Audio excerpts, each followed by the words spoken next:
Sa unang araw ng pagbabalik ng Kongreso mula po sa bakasyon, may Oh, sibakan agad na nangyari. Ang kaso galing sa bakasyon parang ako. Galing sa bakasyon. Oh, sibakan agad ang nangyari. Ano 'yan? ang chairman ng House Committee on Appropriations, si Oh, Chairman, House of Appropriations Committee, si Saldico. Sa madaling salita, may patungkol sa budget. Sinibak. Nako. Oh, ano to? Congressman Zaldico. At hindi po ito basta-basta. Ang komite sa appropriations na marahil ang isa sa pinakamahalaga at pinakamaimpluwensyang komite sa buong Kongreso. Dahil ito po ang bubuo ng taon ng budget ng gobyerno. Lahat ng mga ahensya ng gobyerno halos manikluhod na dadalaw sa appropriations. Sa madaling salita, itong appropriations na ito, ito nagbibigay, nagdi-disperse, nag-aano ng budget. Oh, kaya nga sip-sip ang mga karamihan ng mga congressman na walang yagballs dito. Okay? Tama, ako'y naniniwala nung sinabi ni VP Sara na may ang hawak ng budget ng buong Pilipinas, 2 tao lang. Si Saldico at si Tamba Luslos. I choose to believe VP Sara. Naniniwala ako dyan. Pero ngayon sinibak. Pero teka muna, saglit lang. Huwag tayong padalos-dalos. May naaamoy akong kagaguhang ginagawa nitong mga lintik na ito. Committee. Kahit sino man ang namamahala sa Appropriations Committee, siguradong malapit siya sa mga Diyos ng Kongreso at ng Malacanang. At sabihin natin, siya ang tunay na malapit sa kusina. Katunayan, nung nireklamo ni VP Sara Duterte ang budget ng kanyang ahensya, ang pininteriya ni VP Sara ay si Speaker Martin Romualdez at si Appropriations Committee Chairman Zaldico. Yan. Binanata na ni VP Sara yan. Ang hirit ng bise, ang budget ng Pilipinas ay hawak lamang ni Ko at ni Speaker Romualdez. Na mga buwayang ito. Ako naniniwala kay VP Sara, buwaya tong dalawa na ito. O kahit ako tanong ko. Ito ako'y tanong. Ito yung opinion ko eh. Pero ako'y tanungin ko kayo. Buwaya ba tong dalawa na ito? Ako, mas papaniwala ako si VP Sara kaysa sa 2 buwaya na yan. Oh. Si VP Sara mismo nagsabi. Sila may hawak ng pera ng Pilipinas, pambira. Sino ba yung si Saldico? Another party list na naman. Bakit ba to si Tamba? Puro taga-party list lang ang kaya mong hawakan sa leeg. Mahinang nila lang talaga ito si Tamba, At medyo kakaiba rin kasi ang kaso ni Ko. Sa nakaraang mga kongreso, ang Appropriations Committee ay binibigay lamang sa mga napaka-senior na congressman na malapit sa administrasyon. Yun ang nakakapagtaka nga sinasabi ko sa inyo eh. Binibigay yan sa senior. Bakit kay Saldico? Sino ba yan? Martin? Basta kaya mong ganunin sa leeg. Kaya mong... Wala ka talagang kwenta, Martin. Hindi ko nga maintindihan ba't ang hilig mong hawakan sa leeg yung mga party list na yan. Yan lang ang kaya mo. Si Ko ay nasa kanyang pangalawang termino pa lamang nang makuha ang Appropriations Committee Chairmanship noong 2022. Wala rin siyang distrito, siya po'y kinatawan ng party list group na Ako Bicol. Isa po siyang negosyante mula sa Albay, pinuno ng SunWest Group of Companies na nasa construction, power generation at real estate. Kaya't parang hindi pa ganon kalalim ang kanyang hugot sa politika. Pero ano pa man, bakit parang biglaang napatalsik sa kulambo itong si Zaldico? Sa unang araw ng sesyon kanina, may naghain ng mosyon na deklarang bakante ang posisyon ni Ko bilang Appropriations Committee Chairman.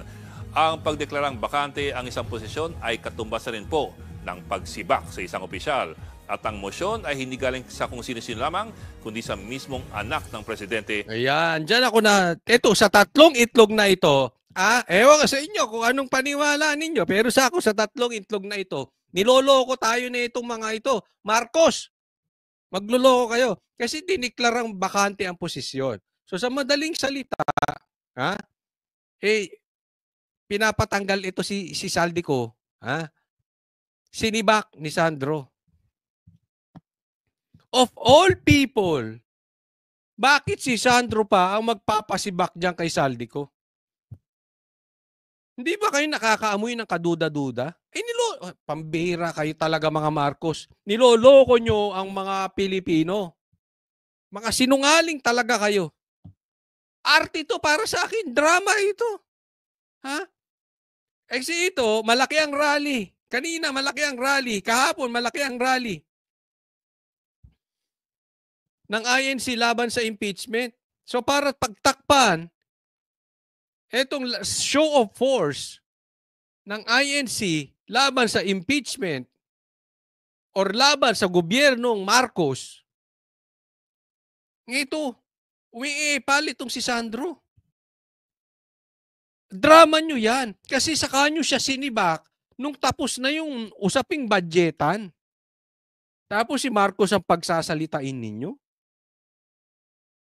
Pambihira. Ang tagal-tagal na napaka-weak nito si Marcos. Alam nyo, ito si Sandro, masasabi ko sa inyo, ha? Kung ito ay hindi inutil or hindi ito weak, gaya ng kanyang tatay, hindi dapat ang pumoporma dyan si Tamba. May si Cocholi, siyempre, sobra naman yun. Presidente si Marcos, tapos ang House Speaker si Tamba, ay si Sandro, anak niya. Nakakaya yun, kaya hindi pumoporma to si Sandro. Hindi po, walang kahihiyan to mga ito. Dahil in the first place, pinsan niya ito si Martin. Hindi po pwede dapat na si Marcos ang presidente, ang speaker, pinsan mo. Kaya hindi ako naniniwalang kahihiyan. Mahina talaga to si Marcos, kaya ang dumidiskarte sa atin, itong si Martin. So napaka-imposible, biglang weak, biglang strong ka ngayon, pinatanggal mo si Saldico, binakante mo yung posisyon ni Saldico. Hindi yan. Drama yan. Drama para bumango ang Marcos. O magustuhan ng tao. Ay, pinatanggal si Saldico. Ikaw naman, Saldico, isa ka pa. Wala ka rin, ginawa kang sacrificial lamb. Sacrificial lamb ka dyan, tinanggal ka. Bastusan niyang ginagawa sa'yo. Iisipin mo. Binakante yung posisyon mo. Tapos nagsalita itong si Saldico na dahil kaya siya ay nag-resign dahil may sakit. So para mong tinatawag na sinungaling si Sandro. Alam mo, kung tatanungin niyo ako, anong totoo? Drama. Una, drumama sila para maging bida ang Marcos. Uy, maganda. Yung merong anomalya sa budget, pinatanggal ni Sandro Marcos. So maayos naman pala ang Marcos. 'Di ba? Style na nila ni Amy yan eh. Kunwari babanatan.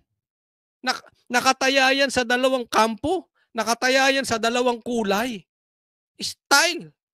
Amy yung ginawa nitong si Sandro.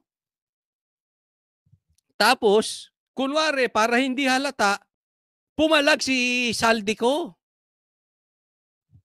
Kaya daw siya nag-resign, hindi siya tinanggal, nagkasakit siya. Talagang niloloko nyo taong bayan sa drama nyong yan. Halatang halata po.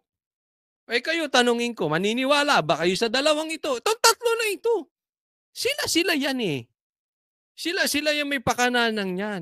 Wala na ba kayong katapusan na kung hindi paglulukuhin ng mga Pilipino? Hanggang sa pagtanggal kay Saldico, panloloko yung ginagawa nyo sa mga Pilipino. Mga buhaya kayo. Na si Congressman Sandro Marcos. Ang tanong tuloy ng ilan, meron ba itong ibang ibig sabihin? Isang oras matapos siyang masibak sa katungkulan, naglabas si Ko ng sariling pahayag. Kusa raw siyang nagbitiw. Tingnan mo. Drama mo, Saldico. Drama nyo. Meron ba daw ito ibang ibig sabihin? Niloloko nila Pilipino. Yan lang yan. Sa ilang pressing health concern. Galit ka, Coach? Hindi. Nagpapaliwanag lang. Nagpapaliwanag lang. Yun lang, kahit si Congressman Benny Abante, ang co-chairperson ni Co sa Appropriations Committee, ay nagulat sa kanyang pagkakatanggal. Isa pang sinungaling yan. Sinungaling, nagulat pa.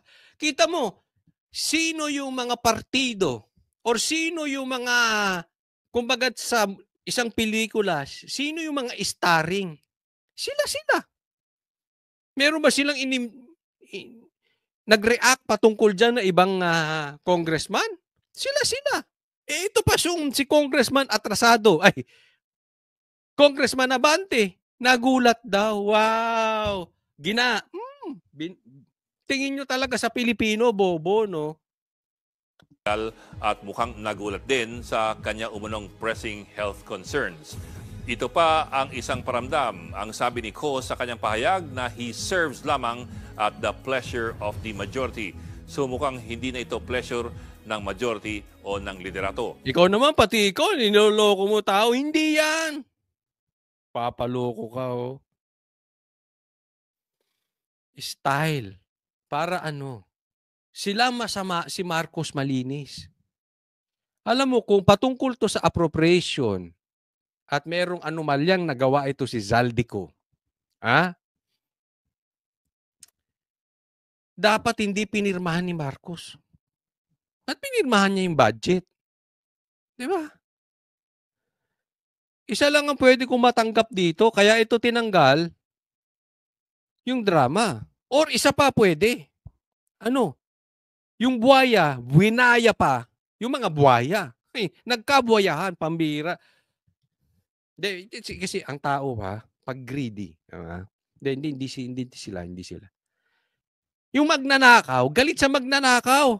Bakit? Kasi yung magnanakaw, nanakawan ng magnanakaw. Kaya yung buwaya, babuwayahin ng buwaya, galit ang buwaya. Pumbira. Puro buwaya, puro magnanakaw. Yun lang ang pwede kong paniwalaan dito in my opinion. Kasi grabe naman. Si Sandro pa nag-announce. Di ba? Yung dalawa lang yun para sa akin, wag na tayong maglokohan. Kayo, ano sa tingin ninyo? Pero ako mas tingin ko drama to. Sila lang yan. Magnanakawan pa ba yung magnanakaw? Hindi. Malabo. Magbuwayahan pa ba yung mga buwaya? Malabo. May pagka... ito yung sabi ng iba at ako'y naniniwala doon sa mga sinasabi ng iba. Galawag sindikato ito. Meron tayo, lahat tayo payaman. Kayo Pilipino, bobo kayo, diyan kayo, magtiis kayo sa ayuda. Diba?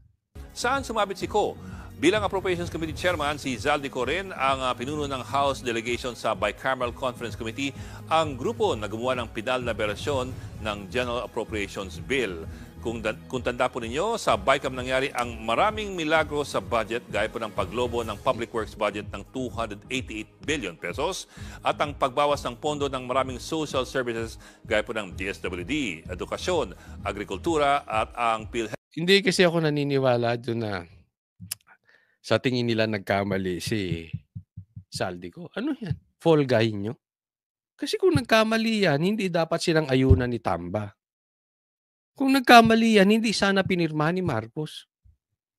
Kung naglilinis kayo ng pangalan, di sana hindi kayo umagri.